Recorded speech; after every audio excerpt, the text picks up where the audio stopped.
Szervusztok, üdvözöllek benneteket! Itt állunk a velencei evezős pályán, véget ért a második Walterland Féder kupa. Walter Tamással beszélgetek, a verseny főszervezőjével. Az első kérdésem az lenne, Tamás, hogy az eredeti kiírás szerint Maconkára volt ez a verseny megtervezve, végül miért került át Velencére? Mi tradicionálisan szerettünk volna teremteni egy olyan tradíciót, ami mindig a maconkai vízre viszi majd a Walterland Féder kupákat az évek hosszú során keresztül. Tavaly ezt elkezdtük, 53-an neccesen elfértünk a vízszint miatt. Most lettünk ennél többen, amikor a maconkai helyszínváltoztatás mellett döntöttünk, akkor már 70-en voltunk. És nem volt víz a tározóban, egyszerűen nem tudtunk volna leülni csak 3 részén a tározórendszernek, 3 különböző vizen. És mivel a Walterland Féder kupa ranglista verseny, ami igenis kvalifikál a világbajnoki csapatba, szemben mondjuk az úszós ranglistával, ez a Féder ranglista tényleg komolyan van véve ilyen szempontból, ezért nem engedhettük meg magunknak azt a luxust, hogy úgy rendezzünk meg egy versenyt, hogy esetleg az első 2-3 helyezett nem is találkozik egymással egy vízen a hétvége folyamán.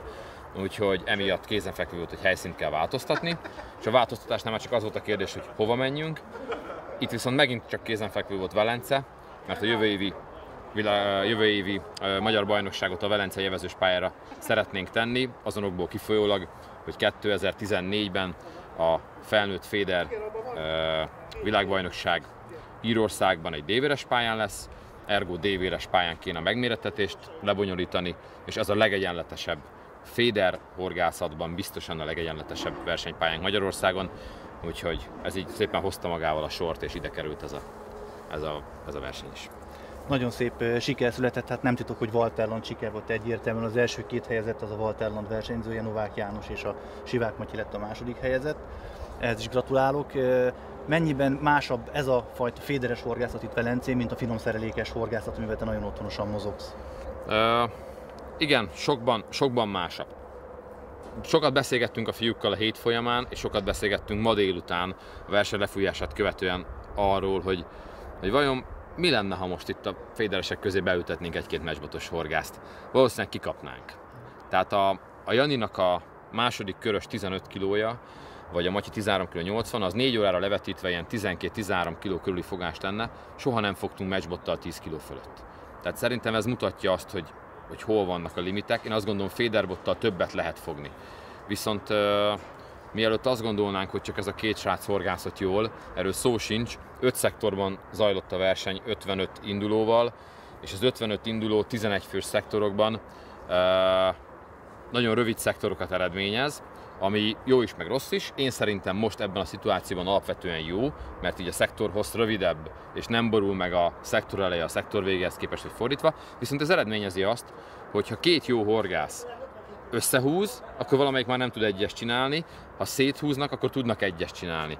A VB kezdőcsapata tegnap 5 fő, tehát a Genti VB kezdőcsapata tegnap 5 fővel 5 különböző szektorba húzott, és 4 óránál még 5 darab egyesük volt, abból lett 3 egyes, meg 2 kettes. Ezt csak azért mondom, mert úgy tudott 2 pontot csinálni a Jani is, meg a Matyi is, hogy nem húztak össze egymással, nem húztak össze Erdei Attilával, Döme Gabival, Vidó Ferivel, hanem végig külön tudtak menni, a többiek is egymástól, de így lehetett ez a nagyon szoros eredmény. Egyébként a Pesti Pisti is 2 egyes csinált, nyilván ő sem húzott össze egyikükkel sem. Igen, nagyon szoros volt a vége, mert a legtöbb helyen úgy emlékszem, hogy pont egyenlőség volt, és a fogott súly alapján került végül is a rangsor fölállításra. Igen, de bocsánat, hogy közbeszólok. Oké, hogy tényleg így voltak a pontok, de meg is kell védjem őket a másik oldalról, mert a 2 legnagyobb súlyt is ők fogták. Tehát a Novák János és a Sivák Mátyás fogta a verseny 2 abszolút súlyát is. Tehát pontszámítás így vagy úgy, ezt most ők nyerték. Nekem feltűnt az, hogy amit a Genti evezősön horgásztak a fiúk kint, én láttam visszaköszönni azt a fajta stílust. Nem tudom, erősítsd meg, vagy cáfold meg, hogy ez így volt-e, vagy sem. 100%-ban így van, és ezt nagyon jó látni. Nem csak azért, mert most tanultak egy versenyről valamit, hanem azért, mert látszik az a fejlődési potenciál, ami mondjuk 15-20 évvel ezelőtt bennünk megvolt az úszósban. A világbajnokságról hazahozott dolgokat a világbajnokságon megélt versenyzők át tudták ültetni a hazai gyakorlatba. Itt ugyanezt történt, csak 2 példát említenék. Az egyik a belocsanás után még süllyedőben kirántott etetés, ami egy ilyen lehulló, esernyőszerű kaját képez. Ez a velencei vízközti horgászatnál is teljesen evidens módja, de ezzel mégsem dolgoztunk így korábban hazai féderesek, ezt Gentben tanultuk, itt meg használtuk, és nyilván azok, akik ott voltak és élőben beletettek egy hetet a belgiumi munkába, azok itt ezt könnyebben előveszik a fegyvertárból. Mondok egy másik példát, Erdei Attilát láttam tegnap abszolút egyes csinált Erdei Attila, és láttam a lehető legkisebb Drennan kosárral horgászni a 3-as bóját. Most ez is onnan jön, eszünkbe nem jutott volna ilyen 2 körömnyi kosárral 45-50 métereket dobálni.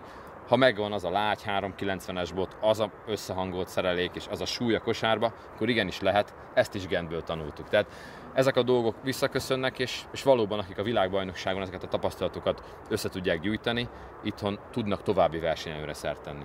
Mondtad, említetted, hogy harmadik bólya sorra horgáztak a fiúk. Nekem ez is furcsa volt, hogy a finomszerelékes versenyeknél általában első-második bólya sorra maximum, ameddig el szoktunk így horgászni, viszont itt jellemzően mindenki behorgászott és onnan fogták a halakat. Mi lehetett ennek most az oka? Ennek technikai okai vannak, mármint annak, hogy a finomszerelékesek, tehát az úszós horgászok, mi magunk, mondjuk oda sorolom magam nyilván, nem horgászunk be a 3-as bólyáig, mi nem bírjuk megállítani a szereléket. Már a 2-esnél is néha gond van, a másfelesnél stabil, az 1-esnél meg teljesen stabil, de így viszont várnunk kell a halra. A féderesek a harmadik bóját is kényelmesen meg tudják horgászni, nekik nem az okoz akadályt, hogy hol áll meg a cucc, hiszen tesz egy 10 grammon nagyobb kosarat, azt legfeljebb akkor a 6-os bójához dob, ha akar, hanem az okoz gondot, hogy hova tud pontosan horgászni. A 3-as bójára egy féderbottal nagyon precízen lehet horgászni, kiakasztott szerelékkel, az etetés pontatlanság sincs meg. Gondolj bele a mi úszós horgászatunkba, oké, hogy tudok dobni 10-ből 10-szer a 3-as bójához, mert legfeljebb eldobom a 4-esig és visszatekerem, ennyi.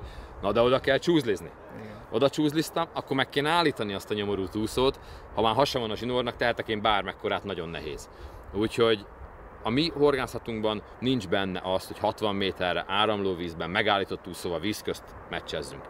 A fédereseknél egy lebegtetett csalival, egy 70-80 centis előkével, precíz, pontosan, mindig ugyanadobva horgásznak 70-80 centire fenéktől. Na ezért lehet többet fogni féderbottal a velencei evezős pályán egy ilyen szituációban, mint meccsbottal. És ami nekem még tetszett a mai versenyben, hogy Velence az ugye híres arról, hogy a patka térkép, patka függő, hogy kinek milyen patka sikerül. Itt viszont erről szó sincsen.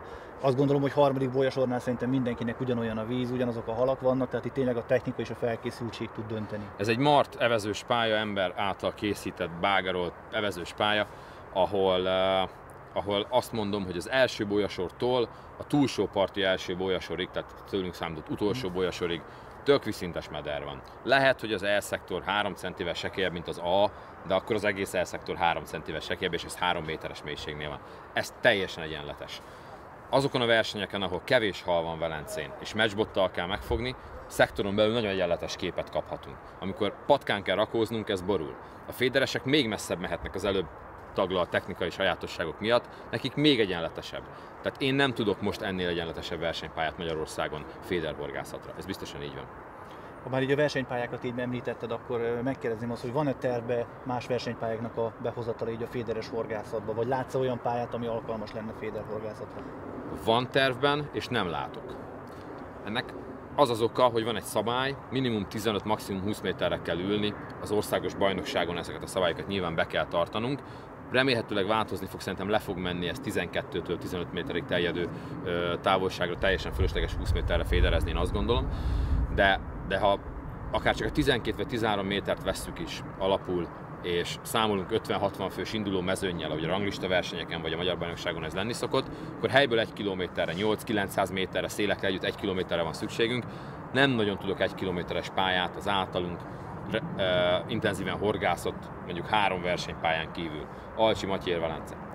És ahhoz, hogy behúzzunk további pályákat, ahhoz a versenyrendszerünket kell megváltoztatni. Lehet, hogy megérik majd a Féder OB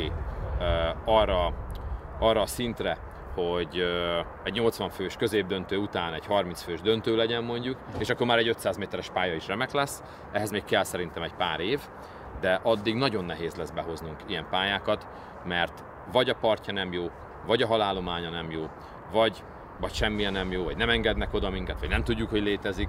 Nehéz ügy. Melyik lesz a következő ranglista verseny az éven?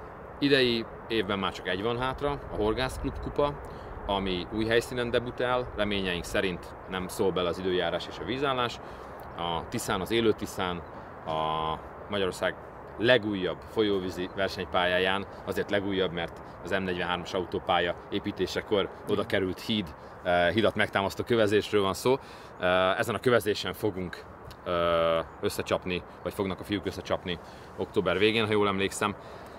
Ez az utolsó idei ranglista verseny, de elég is, tehát ez már a 6. lesz a sorban, és szerintem ez is épp elég teher az ezen résztvevő horgászoknak. És akkor, ha jól emlékszem, akkor a jövő évi indulókeretet, akik majd utaznak, akkor ezután fogod majd nevesíteni? Igen, én próbálok karakterisztikusan kitartani egy olyan álláspont mellett, ami arról szól, hogy a válogatottat kijelölöm az OB-n, lehető legkisebb belenyúlással, de ha szükségét érzem, akkor azért belenyúlunk. Erre 8+4-es választási lehetőségem van, 4 emberre gazdálkodom, én 8-al pedig az eredménylista. És utána pedig a kijelölésnél egyszerűen fogom, és az első 5-öt elküldöm a világbajnokságra. Plusz 6-ként, tartalékként, valószínűleg a 6-at. Vagy legalábbis az első 6-ot elutaztatjuk, és majd látjuk, hogy ki legyen a tartalék.